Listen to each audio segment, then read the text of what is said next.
மனதில் நின்ற காதலியே மனைவியாக வரும்போது சோகம் கூட சுகமாகும், வாழ்க்கை இன்பவரமாகும்.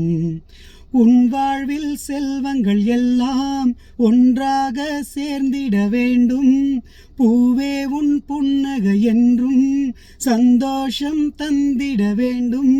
ஆசை காதல் கைகளில் சேர்ந்தால் வாழ்வே ஸ்வர்க்கம் ஆகுமே. ஆசை காதல் கைகளில் சேர்ந்தால் வாழ்வே ஸ்வர்க்கம் ஆகுமே. ஆனந்தம் ஆனந்தம் பாடும் மனமாசையில் ஊஞ்சலிலாடும். ஆயிரம் ஆயிரம் காலம் இந்த ஞாபக பூமழை தூவும். காற்றினில் சாரல் போல பாடுவேன், காதலை பாடி பாடி வாழ்த்துவேன். நீ வரும் பாதையில் பூக்களாய் பூத்திருப்பேன்.